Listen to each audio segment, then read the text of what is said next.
మూసీలో కాలుష్యం ఉందంటున్నారు, మూసీని ప్రక్షాళన చేయాలంటున్నారు. కానీ ప్రభుత్వం ఏం చేయకూడదు అంటున్నారు.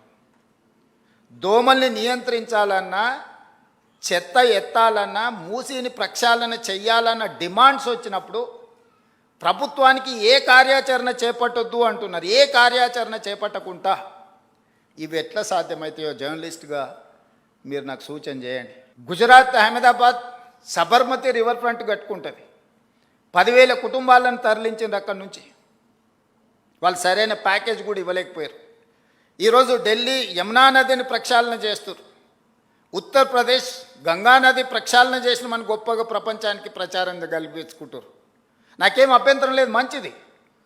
It is an a good programme, activity.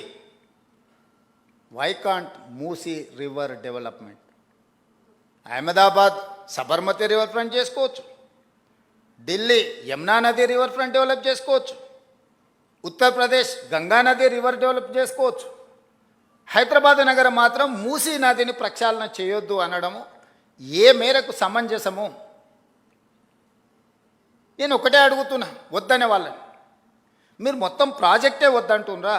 Project నిర్మించేటప్పుడు నిర్వాసితులుగా మారే వాళ్లకు సరైన సహాయాన్ని అందించాలంటున్నారా? మీకు స్పష్టత ఉండాలి. నిన్న మన ఒక అపార్ట్మెంట్కు సంబంధించిన చర్చ జరిగింది. ఎందుకంటే అక్కడ జర్నలిస్ట్ మిత్రులు ఉన్నారు. నేను కన్వే చేసిన, అది 7 acres ఉంది. ఆ 7 acresలో మూసీ నది ఒడ్డున, ఈసా నది ఒడ్డున ఉంది. అది నదులకు బఫర్ జోన్ 50 మీటర్లు, నాలాకు బఫర్ జోన్ 10 మీటర్లు. ఈసా నది ఒడ్డున ఇది నాలా అని చూపించి 2004-05లో బిల్డరు అనుమతి తీసుకొని వచ్చి అక్కడ అపార్ట్మెంట్స్ కట్టింది. 2004 తర్వాత 2012లో చట్టాన్ని సవరించి స్పష్టంగా నాలా అయితే ఎంత ఉండాలో, చెరువులు అయితే ఎంత ఉండాలి బఫర్ జోన్, నదులైతే ఎంత ఉండాలి బఫర్ జోన్, కేటగారికల్గా చట్టాన్ని మనం ఆమోదించుకున్నాం శాసనసభలో. 2012 నుంచి యాక్ట్ మనం ఇంప్లిమెంట్ చేస్తున్నాం. దాని ప్రకారం మూసా నది కానీ ఈసా నది కానీ నది ఒడ్డున 50 మీటర్ల బఫర్ జోన్, ఎవరు ఏమి కట్టడానికి వీలు లేదు. కట్టినా కూడా వాటిని తొలగించాలి. భూ యాజమాన్య హక్కులు మీ దగ్గర ఉన్న నష్టపరిహారం ఇస్తారు తప్ప అందులో ఎలాంటి నిర్మాణాలు జరగడానికి లేదు. NGT directions, supreme court directions, all constitutional authorities have decided to remove all these buffer zones.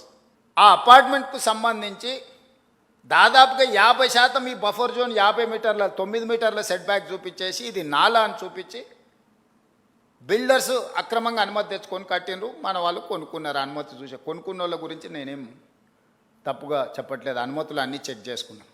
నేను ఈ మధ్యలో ప్రాజెక్టుని టేకప్ చేయాలనుకున్నప్పుడు చూస్తే మోర్ దాన్ 50% బఫర్ జోన్లు ఉన్నది. దీంట్లో చాలామంది తెలిసిన మిత్రులు ఉన్నారు. అరే వీళ్ళకి ఏదన్నా నష్టం జరిగేటట్టుంది, మనం చేయగలిగిన సహాయం చేద్దామని మా అధికారులకు చెప్పి వాళ్ళ దగ్గర పంపించి వాళ్ళతో చర్చ చెప్పిన. మరి వాళ్ళకి ఎంత చేరిందో తెలియదు. అందుకే ఈరోజు ఇక్కడ నుంచి చెప్పదలుచుకున్నా. వాళ్ళకి ప్రత్యామ్నాయంగా పక్కనే 7 ఎకరాలకు 7 ఎకరాల ల్యాండ్ ఇచ్చి ఇప్పుడు ఎంతైతే స్క్వేర్ ఫీట్ కన్స్ట్రక్షన్ చేసిందో కొత్త నిర్మాణానికి అవసరమైన డబ్బులు బ్యాంకులో డిపాజిట్ చేస్తా, మీరే ఒక సొసైటీ పెట్టుకొని మీరు కట్టించుకోండి. ఇది ఇంకా భవిష్యత్తులో ఎప్పుడు మీకు అమ్ముకోవడానికి కొనుక్కోవడానికి కూడా ఉండదు. ఈ 50 మీటర్ల బఫర్ జోన్ అనేది బ్యాన్ చేస్తాం. ఇప్పటికిప్పుడు కూలగొట్టకపోయినా భవిష్యత్తులో అది మీకు 0 వాల్యూ అవుతుంది. మీ మేలు కోసం మీరు నష్టపరిహారం తీసుకొని మీరు వేరే దగ్గరికి వెళ్ళి కొనుక్కుంటాం అంటే మీ ఇష్టం. లేదు అంటే మీ ఎంత స్థలం ఉందో అంతే స్థలం ఆ పక్కన ప్రభుత్వ స్థలాన్ని కేటాయించి ఈ నిర్మాణానికి అవసరమయ్యే నిధులు కూడా ప్రభుత్వం ముందే మీ బ్యాంకులో డిపాజిట్ చేస్తుంది. మీరు ఒక అసోసియేషను, మీ ఎట్లాగూ అపార్ట్మెంట్స్ వెల్ఫేర్ అసోసియేషన్ ఉంటుంది కదా, మీరు మీకు డిపాజిట్ చేస్తాం, మీరు కట్టుకోండి అని మేము చెప్పినాం. అది రాజకీయ రంగుగా మారి ప్రతి రాజకీయ పార్టీ అక్కడికి వెళ్ళి వాళ్ళ పట్ల సానుభూతి చూపిస్తున్నాను. సానుభూతితో ఇది సమస్య పరిష్కారం కాదు. నేను ఆ మిత్రులకు సవినయంగా విజ్ఞప్తి చేస్తున్నా. 50 మీటర్ల చట్టము అమల్లో ఉంది. ఆ చట్టాన్ని నేను మార్చలేను. నేషనల్ గ్రీన్ ట్రిబ్యునల్ నుంచి సుప్రీంకోర్టు వరకు ఇచ్చిన గైడ్లైన్స్ ప్రకారం ఏర్పడింది. ఆ 50 మీటర్ల బఫర్ జోన్లో ఉన్న అన్ని అపార్ట్మెంట్స్ 0 వాల్యూ, నివసించడానికి పనికొస్తుందేమో కానీ దాని ఫైనాన్షియల్ వాల్యూ 0. అట్లాంటివి మేము సేకరించి వాళ్ళకి మేలు చేసి వాళ్ళని పక్కకు తరలించి వాళ్ళకి ప్రత్యామ్నాయం చూపిద్దామని అంటే లేదు మేము అడ్డుకుంటామని రాజకీయ పార్టీలు అక్కడికి వెళ్తున్నాయి. ఎవ్వరు వీళ్ళు ఉండరు, 2 రోజులు టీవీలలో పేపర్ల వార్తల కోసం మీ దగ్గరకు వస్తారు, మీ కన్నీళ్ళు వాళ్ళకు ఓట్లుగా మార్చుకుందామన్న ఆలోచన చేస్తున్నారు తప్ప మీకు సహాయం అందించాలనుకుంటే ప్రభుత్వంతో చర్చించాలి. అవునయ్యా వీళ్ళకి ఇక్కడ నష్టం జరుగుతుంది, నువ్వు ప్రత్యామ్నాయంగా ఏమిస్తావో చెప్పు అని ప్రభుత్వంతో చర్చించాలి వచ్చే ప్రతినిధులు. మోడీ గారు గొప్పగా చేసిందని చెప్పేవాళ్ళు, ఆ పార్టీకి ప్రాతినిధ్యం వహిస్తున్న వాళ్ళు ప్రభుత్వంతో చర్చించవచ్చు కదా. They are also constitutional authorities, వాళ్ళు కూడా యూనియన్ క్యాబినెట్ మినిస్టర్లు ఉన్నారు, యువతలు ఉన్నారు, ప్రతిపక్ష పార్టీ కూడా ప్రతిపక్ష హోదా ఉంది. వాళ్ళందరూ వచ్చి కూర్చొని అవును ఇక్కడ నుంచి మూసీ పరివాహక ప్రాంతంలో 2 వైపులా 50 మీటర్ల బఫర్ జోన్లో ఎవరెవరు ఎఫెక్ట్ అవుతున్నారు, వాళ్ళు ఎంత పేదవాళ్ళు, గుడిసెతో ఉన్నారా, ఇల్లుతో ఉన్నారా, వాళ్ళకి ఏ నష్టం జరుగుతుంది, వాళ్ళ సొంత భూమి ఉందా, ప్రభుత్వ భూమి ఉందా, వాళ్ళకి ఏమి ఇస్తే బాగుంటుందో మనం చర్చిద్దామని నేను చెప్తున్నా. నువ్వు చర్చించడానికి లేదు, నువ్వు కట్టడానికి లేదు, మేము చేయలేదు కాబట్టి నువ్వు చేయొద్దు, నువ్వు చేయలేదు కాబట్టి నువ్వు ఇంటికి పోయినావు, నేను చేస్తానని నమ్మకం ఉంది కాబట్టి నేను కుర్చీలో కూర్చున్నా. ఇక నీకు నాకు తేడా లేకపోతే ఇంకా విషయం ఏమున్నది? అందుకే మన నగరాన్ని కాపాడుకోవడానికి, మన నగరం అంతర్జాతీయ నగరంగా రాణించడానికి, మన నగరం ఒక దేశ ఆర్థిక వ్యవస్థకి వెన్నెముకగా మారడానికి మీ అందరి సహకారం నాకు కావాలి. ఇది నేను నా ఒక్కడి కోసం, నా ఇంటి కోసం చెప్పడం లేదు. మీరందరూ మహిళా జర్నలిస్టులు అనుకుంటే రేపు 13th రోజు తాజ్ కృష్ణాలో పవర్ పాయింట్ ప్రజెంటేషన్, ఈ మూసీ నది మీద ఫేజ్ 1 మీద ఈరోజు డీటెయిల్ ప్రాజెక్ట్ రిపోర్ట్ ఇవ్వబోతున్నా. గాంధీ స్టాచ్యూకి 5,000 కోట్లు ఖర్చు పెడుతున్నారు. ఎవడన్నా బుర్రుండేటోడు 5,000 కోట్లు ఖర్చు పెడతాడు ఆ స్టాచ్యూకి. స్టాచ్యూ కాస్ట్ 70 కోట్లు. ఆడ విజ్ఞాన మందిరం మొత్తం కట్టడానికి 100+ ఏదో అవుతుంది, టోటల్ కలిపితే కూడా 200 కాదు. అంబేద్కర్ భవన్కి 220 కోట్లు పెట్టారు, సంతోషం.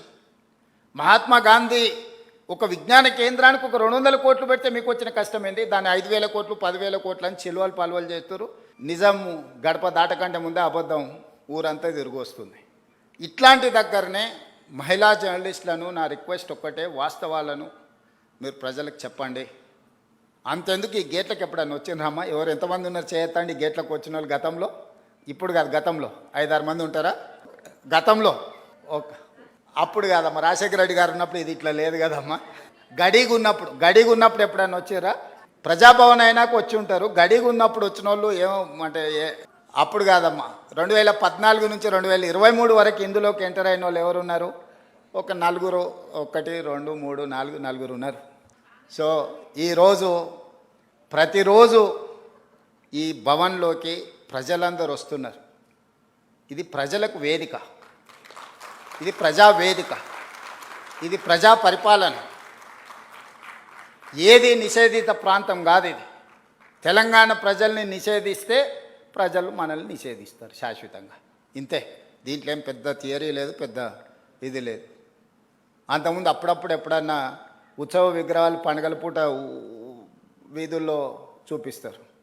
అంతకుముందు ఉండేటైనా అట్లా ఉత్సవ విగ్రహం లాగా అప్పుడప్పుడు మీకు కనిపించేటోడు. నేను ఎప్పుడు మీ మధ్యలోనే ఉంటున్నా. ఏ రోజైనా నేను సెలవు తీసుకున్న రోజు ఉందా?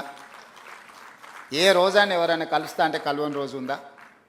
అందుకే మహిళా జర్నలిస్టులకు కూడా నా విజ్ఞప్తి ఒకటే, మన రాష్ట్రాన్ని మెరుగుపరుచుకుందాం, మీ సహకారం ఉండాలి. మహిళా దినోత్సవ సందర్భంగా సంకల్పం తీసుకోండి. ఈ రాష్ట్రంలో మహిళలకు రక్షణ కల్పించడమే కాకుండా ఈ రాష్ట్రంలో మహిళలకు అవకాశాలు ఈ రాష్ట్ర ప్రభుత్వం ఇస్తుంది. వీటిని సద్వినియోగం చేసుకొని దేశంలోనే మహిళా ప్రాధాన్యతతో కూడుకున్న రాష్ట్రంగా ఒక గొప్ప పేరు, గుర్తింపు మనం తెచ్చుకుందామని తెలియజేస్తూ మీ అందరి దగ్గర సెలవు తీసుకుంటున్నాను. ధన్యవాదాలు.